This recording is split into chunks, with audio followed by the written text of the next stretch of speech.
What is up, everybody? Welcome to another edition of SacTown Movie Buffs. Once again, I'm Kier, and this is Jason, and today we are back doing another movie review. Today we are going to be reviewing The Last Blockbuster, which can be found now streaming on Netflix, I believe, right? Yep. Yeah. So, which can be found streaming on Netflix. So, The Last Blockbuster. Tell us what that is all about, Mr. Jason. It's pretty simple. It's a documentary about the last Blockbuster store in part. It's also kind of about the rise and fall of the Blockbuster chain from when it was one of the biggest brand names in the world to with the advent of streaming and of course Netflix. Ironically, that you can find it where you can find this movie now is on Netflix. Uh, um, how they became basically from one of the biggest chains in the world to basically worth almost less than nothing with only one store left in the whole world up in Oregon. Um, so it's a documentary. It's kind of a subgenre of documentaries that are big now. Kind of I call them like nostalgia documentaries. There's a million of them now, and personally, I love it. You know what I mean? Like if I'm looking for something that's not going to be too taxing on the brain, like to watch after work or something, and there's a documentary about Blockbuster or Garbage Pail Kids or The Power Glove or whatever it is, that's usually what I just go for, is something simple like that. They're not all of the same quality though. I have found this documentary, I thought it was going to be a shoe-in for me because like all movie buffs of a certain age and older, I spent a whole lot of time in Blockbusters and renting videos, and I have a whole lot of nostalgia for that period of my life. When I would show up at Blockbuster at 11:45 at night and have to pick something real quick, and I have a lot of memories associated with video stores and Blockbuster in particular. So I couldn't wait to watch this documentary. To be awesome, to be honest. Um, but this documentary, I would say it's not one of the better of the nostalgia-driven documentaries I've seen. It actually gave me some odd feelings because I kind of wish that it was a documentary more about the phenomenon of renting videos and how that has, for the most part, gone away, rather than focusing on a chain, because it made me feel kind of weird that it was a movie about the nostalgia for video stores, but it was about like the Walmart of video stores that in its day was responsible for basically destroying a whole lot of the independent video stores and the mom and pop shops. So it seems kind of like misplaced nostalgia for me. Like I have a whole lot of nostalgia for renting videos, but I don't think being nostalgic about the monopoly of video stores is kind of the right way to go with it. I don't know. I really enjoyed the stuff about the actual last Blockbuster, the Last Blockbuster store up in Oregon. The lady who runs it with her family. All that stuff was fun. But as far as a documentary about Blockbuster, I thought it was kind of going about it all wrong, and it seemed to be, they brought that one thing that bothered me is that they brought in Lloyd Kaufman, who is, Troma films. I'm not the hugest Troma fan, but I do like my share of Troma films, and it seems like he was the only person that was going to say anything negative at all about Blockbuster, and they pretty much just cut him off. It seems like he was trying to make a point about how, if you weren't one of the big film companies, you couldn't even get your films into Blockbuster, and they pretty much rolled over everybody else. And it seems like he was trying to make that point, and they basically just don't show his interview. I know I've said some people have said like he was being kind of a jerk to the documentary crew. Maybe that might be true, but I still have a feeling like he spoke for more than 111 seconds or whatever it was, and it seemed like they just weren't interested in including that. So again, like I have a lot of nostalgia for Blockbuster and for renting videos, but this movie just seemed a little bit confused on that end. Misdirected nostalgia, I guess I could say. I have now I have a lot more nostalgia for the mom and pop shops I used to go to, as opposed to Blockbuster actually. So it was okay. I mean, like as far as 90 minutes, it wasn't the worst use of 90 minutes. But I wasn't crazy about it. How about you, Kier? I actually liked it. I didn't have a problem with it. I thought it was a good documentary. I thought it was nostalgic. I mean, anybody can nitpick something. I mean, almost everything that went out of business at one point was probably the top whatever it was in its class. If they did a documentary about Toys R Us, they were probably the biggest toy store on the block when I'm sure they probably put other toy stories out, you know, McDonald's, Walmart, whatever. I mean, basically what you're just saying in that sense that you don't like corporations because almost every documentary comes in and they're going to pull out smaller chains or whatever case may be. So I don't know. I didn't quite get that. And that Lloyd Kaufman, I don't know a lot of his films. I've heard of a few of them, but I mean, he did. I mean, he was kind of a jerk. I mean, they probably did cut the interview short. There might have been more footage in there, but that's not. I wouldn't blame the film producers on that.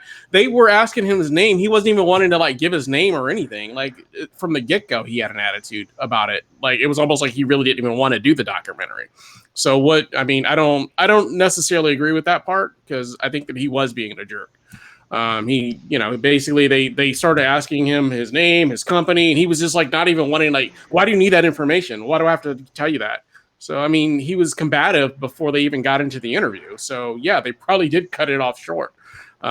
He just seemed like a total jerk pretty much. And he probably did have some negative things to say about Blockbuster, but the way he went about it was just completely wrong.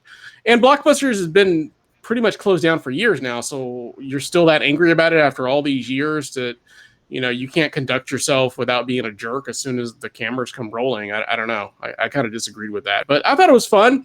I thought it was nostalgic. They did focus mostly on the last store, which was the chunk of the documentary itself. People were coming by. There was like a lot of famous people that came by and wanted to see it. People that were visiting Oregon would come in and check it out. And I don't know. I think it was just something fun and nostalgic about there's still like one chain left.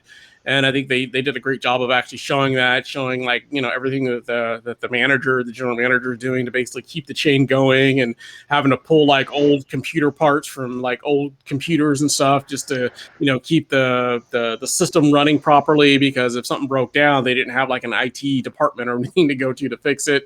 And it was just great. You could just tell the people in that town were, all still going there and supporting it.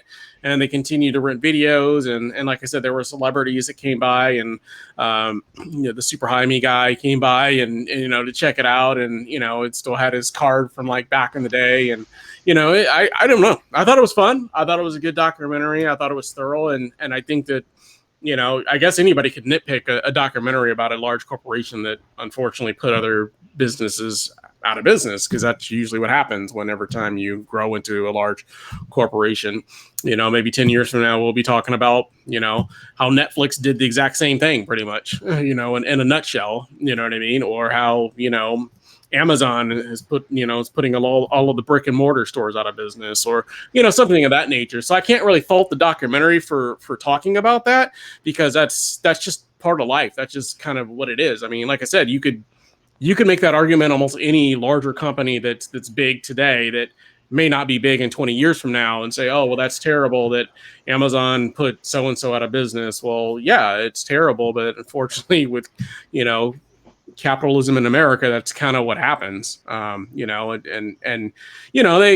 came in, they would, buy people out or give people deals in order to sell their shares or sell the Blockbuster to them. And that's kind of what most companies that grow do. They move into an area, they offer more competitive pricing or a larger selection or whatever case may be. And it's always the mom and pop stores that take a hit. I worked at Walgreens for almost, 8 years, went back when I was in college as a pharmacy technician.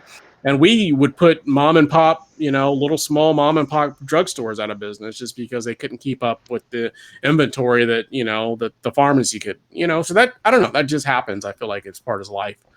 But I thought it was a fun documentary. I thought it was fun. I didn't think it was too serious.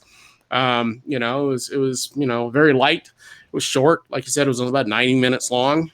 And I don't know. Overall, I thought it was a good documentary and pretty thorough, and it gave me a sense of nostalgia just remembering going to video stores 20 years ago or whatever it was now, and not probably less than that, but when I was really going to video stores quite a bit before all the streaming and things of that nature. I just like being able to go out and get out of the house and actually be able to like go to a store and look at the selections and that sort of thing. And that was kind of the argument that the documentary and the people in the documentary were making. Is like, now we just kind of turn on Netflix and basically, you know what I mean, look through titles that way. And I don't know, there's just something fun about physically being able to go into a store and actually, you know, browse the walls and look and find, you know, other films that are similar. Or at the Last Blockbuster, they actually had the section where they had the pics of the employee pics. You know, I always like those are always kind of fun to look at as well whenever I went into the store, just to kind of see what their tastes were, and if they liked some of the same movies that I liked. You know what I mean? I would look at some of the films that I hadn't seen, and maybe I'd rent one of those because I'm like, okay, this guy seems like he's got pretty good taste, or she seems like she, you know, likes some of the same kind of movies that I like. I'm going to rent one of these movies and check it out. So you just don't get that. I mean, now there's like some algorithm on Netflix that basically says, because you watch XYZ, you might also like these other 15 films. And some of the ones I've seen, and I hated them. You know what I mean? I'm like, why would you recommend that? Or it would just be like some other, like if I watched like a stand-up comedy special, they would just give me a whole slew of other stand-up comedy specials that really had nothing to do with that particular one. It wasn't even the same type of comedy. You know what I mean? It was just like, well, you seem to like comedy specials, so here's 15 more that you might like. You know what I mean? So, but they didn't have any of the same subject or subject matter. And same thing with like action movies or comedies or whatever. But no, I thought it was a fun documentary. Like I said, I think it took us back to a time where, you know, going to the video store and renting at the video store. And, you know, I remember getting off of work as you know, young or in college, and I get off of work and I'd go rent some movies and, you know, keep them usually far too long and come back and have, you know, $20 in late fees and that kind of stuff. So I do remember all that. But I also remember there was like a Blockbuster in every corner. So if my late fees got too high, I was just like, you know what? I'm just going to return these and go open up another membership down the street. Start over again fresh. But yeah, I mean, you know, I frequented Blockbuster quite a bit. And then, you know, we also went to Hollywood Video, which was here. I don't know if I mean, they were a chain as well. I don't know I don't think they were as big as Blockbuster, obviously, but I'm assuming they fell into the same problems that some of the other chains ran into also. The only thing that I did add is, you know, everybody in the documentary initially was, you know, without, it's not a big spoiler or anything, but everybody pretty much thinks that Netflix was responsible for, you know, kind of the demise of Blockbuster. And their argument was no, that it really wasn't the demise of Blockbuster. But I still feel like those streaming services, no matter what the documentary says, because it was a Netflix documentary, you know, basically, no matter what they say, Netflix was still really, really responsible for that. I mean, because I know you're one of the few people that still rent films from Netflix in the mail. But when they went to their mail service, you know, that convenience factor made it easier as well, you know, because that was already the start of it, because, you know, and they were already competing. Because I remember when Netflix and Redbox started coming out, and they were both kind of being like getting more and more popular. I remember that Blockbuster and some of the other chains were able to like get some deal in place where they had like exclusive rights to like newer movies for like the first 30 days or something like that, to kind of combat what they were doing. You could rent a movie at Blockbuster quicker than it would come to Netflix at that particular time. And as that started to so they were already having trouble like keeping up and struggling. And then they also went to try to copy that formula by going with an online service. So clearly it was making a difference. I mean, the documentary will try to come off like that had nothing really to do with that, but it was obvious that was inevitably what was happening, you know. And that's because you could argue that with any online service. I mean, that's why Amazon is putting so many brick and mortar stores out of business, because the prices are cheaper. It's easier to do. And then obviously with the streaming service, I mean, that's just so much easier, because they're already really, and Netflix really didn't have any late fees. You just rented the film until you had it. And then when you were done, you just put it back in the mail and you returned it.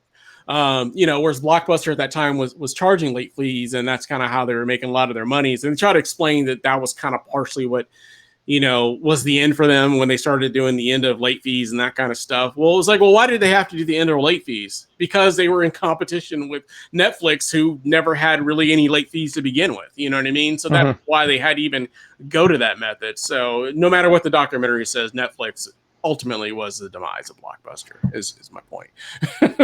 So. Yeah. I think it at least played a big hand in it for sure. Yeah. I mean, it may not have been the actual nail in the coffin, but it definitely helped build that coffin. You know what I'm saying? Oh yeah. So, there really wasn't much wiggle room, and there's an argument in the documentary how there was a point where Blockbuster could have been like an online video store service and stuff like that because they started. Well, they were, right? Weren't they? They were, I remember Blockbuster Online. I never signed up for it, but I remember they tried with that.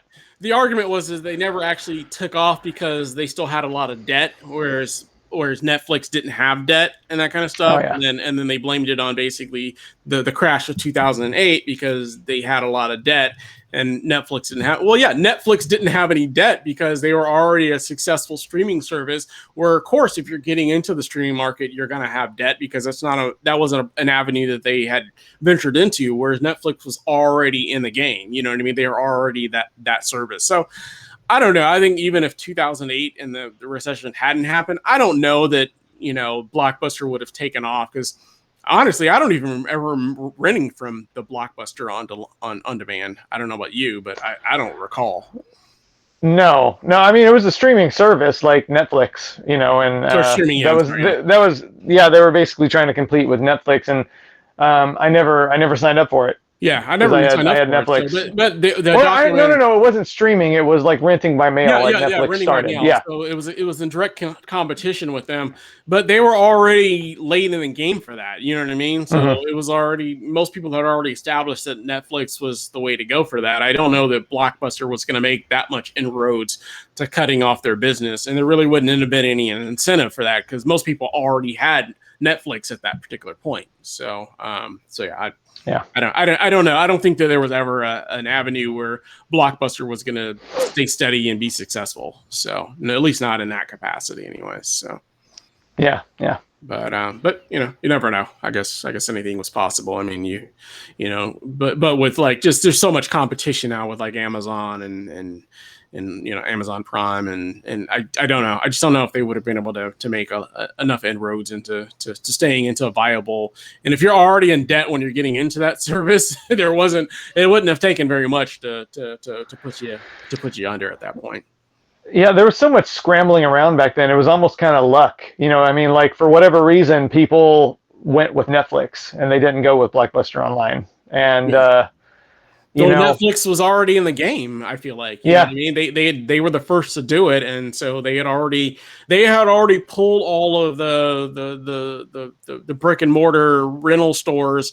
They'd already peeled off all their customers. Their customers were already in the fold with Netflix. So if Netflix is already having an accessible rent from home service for 2-3 years, and then now you're just trying to get into the game, well, those customers are already gone. They're already Netflix customers. Unless you're offering something that's that much more valuable than what Netflix is offering, there would be no reason for why somebody would go and sign up for your service. You know what I mean? Like, like if it's the same price, I'm already with Netflix. If you're offering me the same movies, I'm already with Netflix. So I think they were just doomed to fail, I think, regardless by that particular point. So.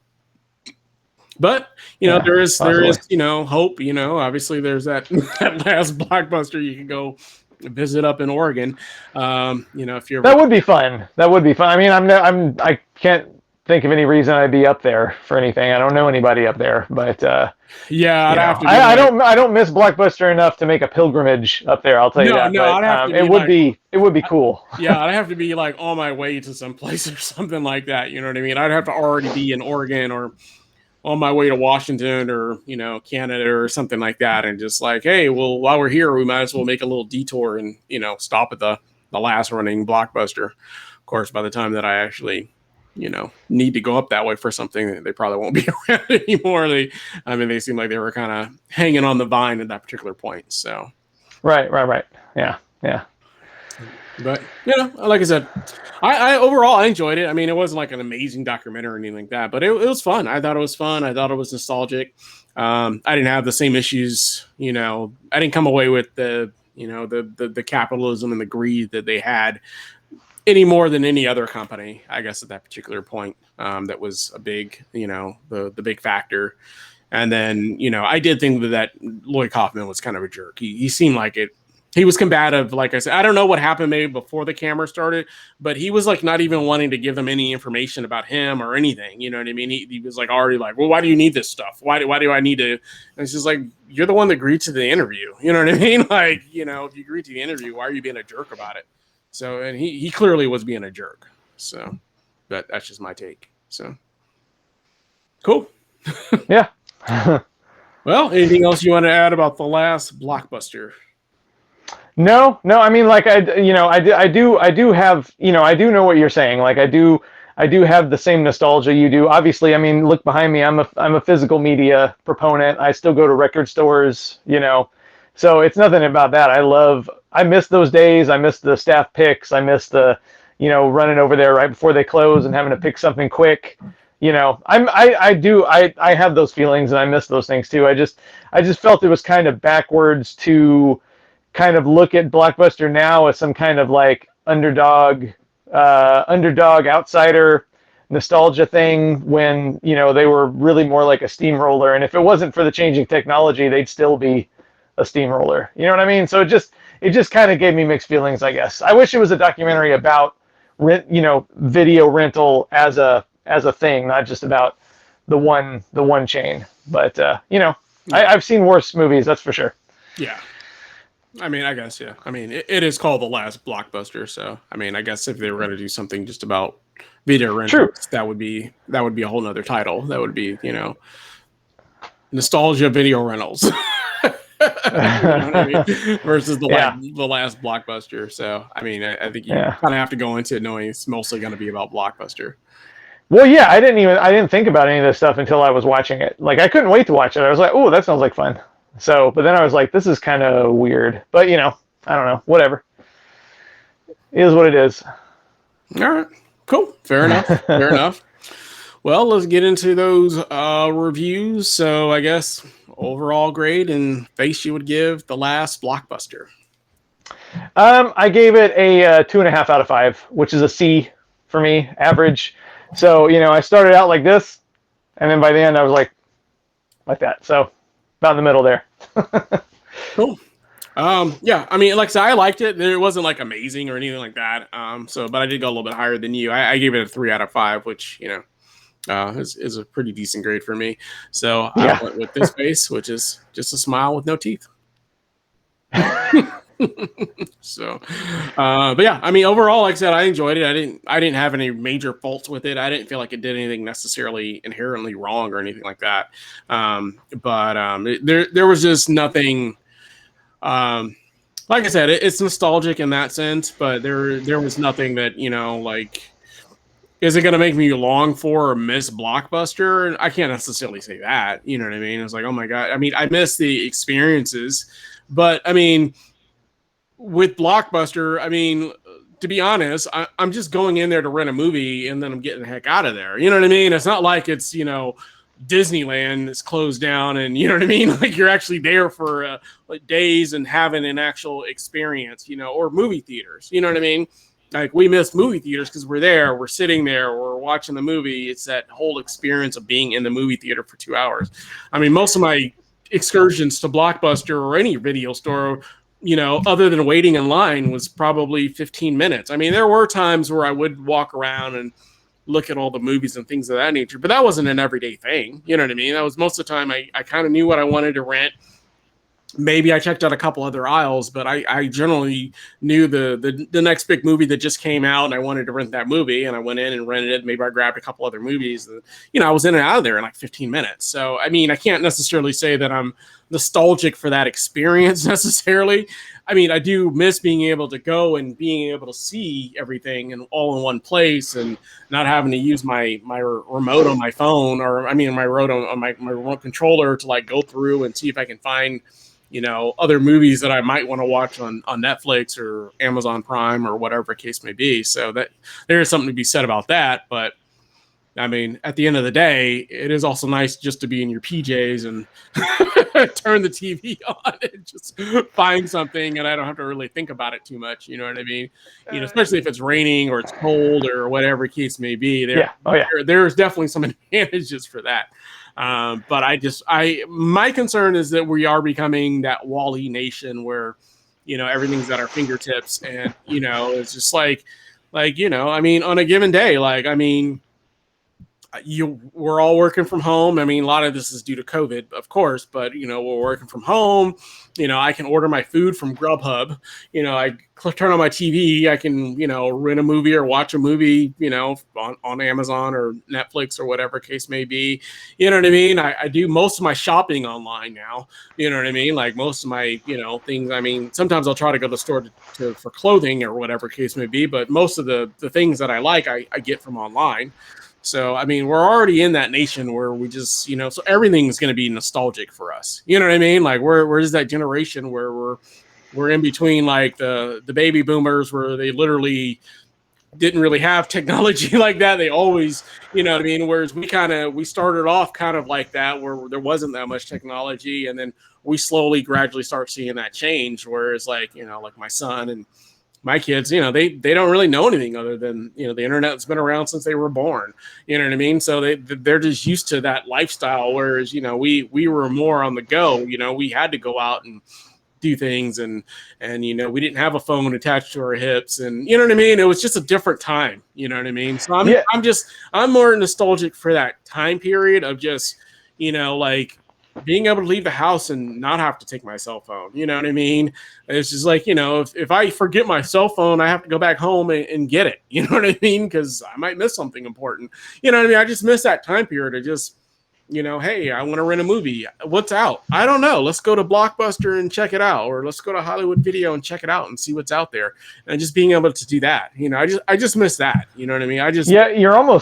There's almost too much choice now. You know what I mean? Like you like between all the different streaming services, it's like there's new things coming every day, and it's just like there's almost like you're almost numb by how much choice you do have. It's almost like, and I think you're onto something because people who are our age and older, there was a shift involved. Yeah. There was a shift involved. We see it. Yeah.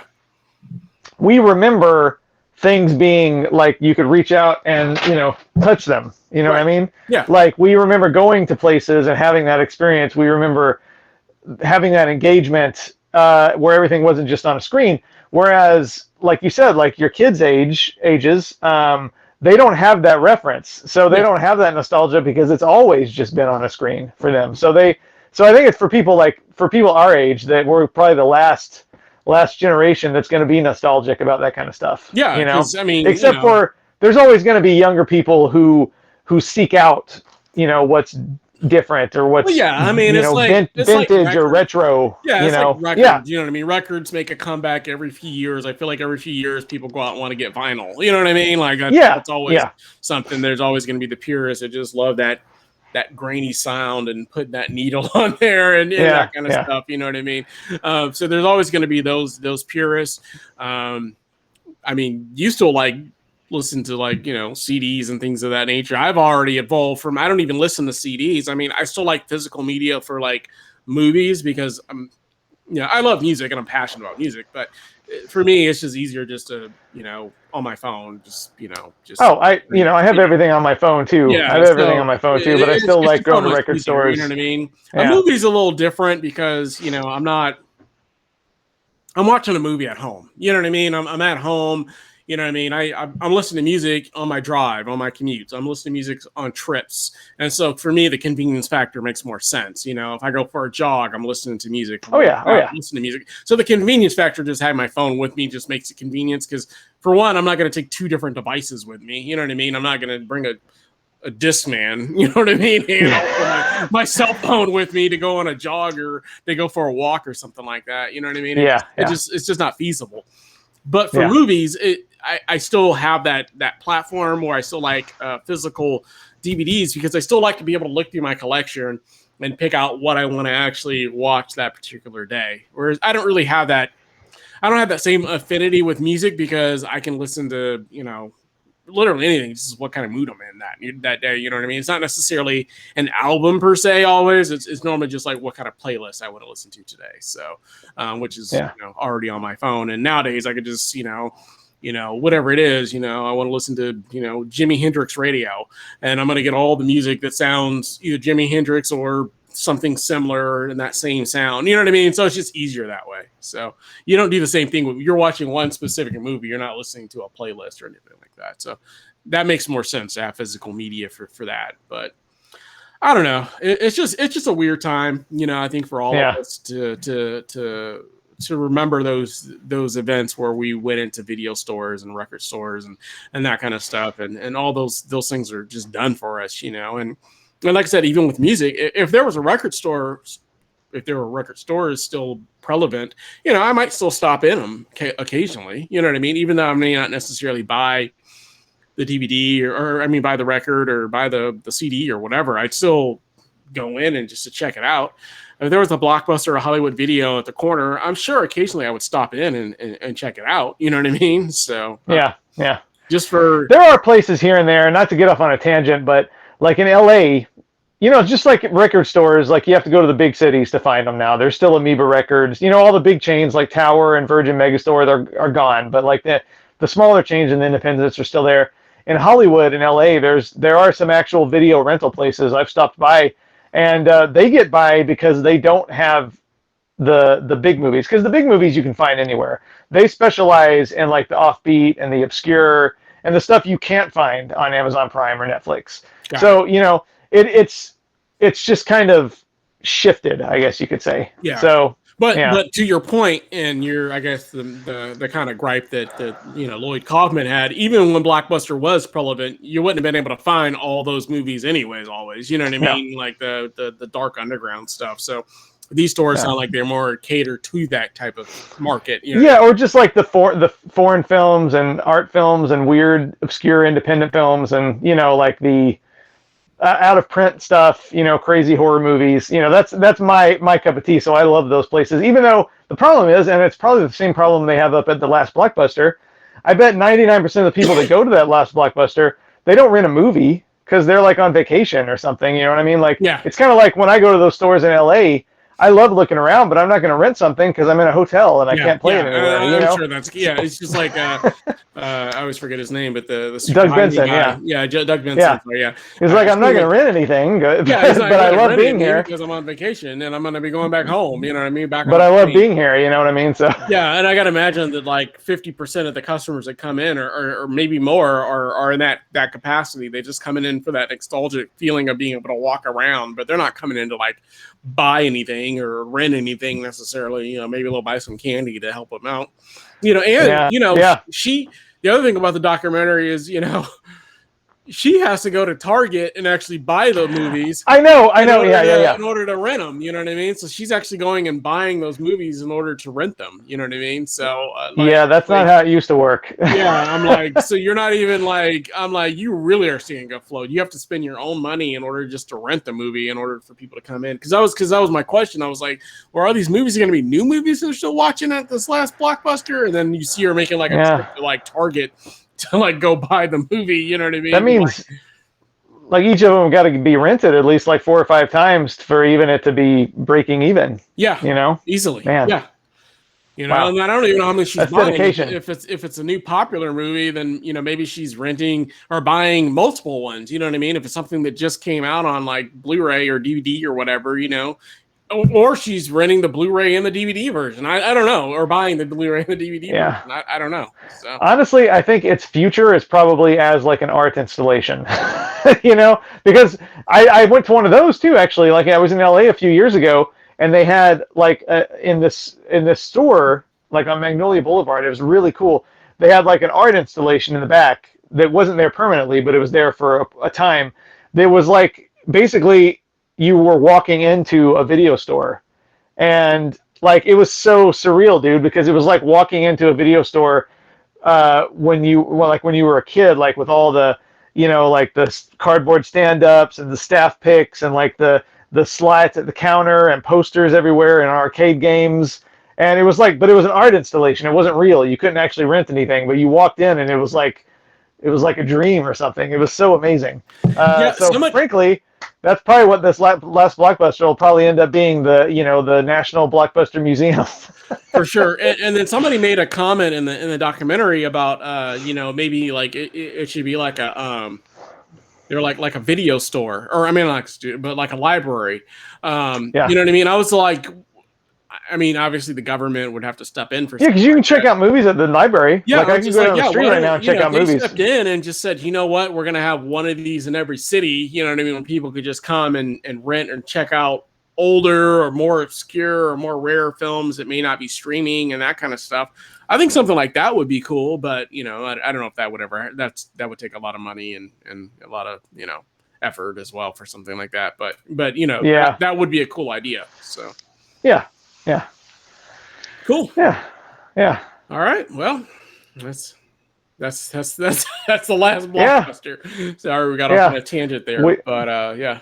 No, that's kind of good. I mean, I kind of expected us to, because both of us, I mean, you and I both spent a lot of time together, going to Blockbuster and Hollywood Video and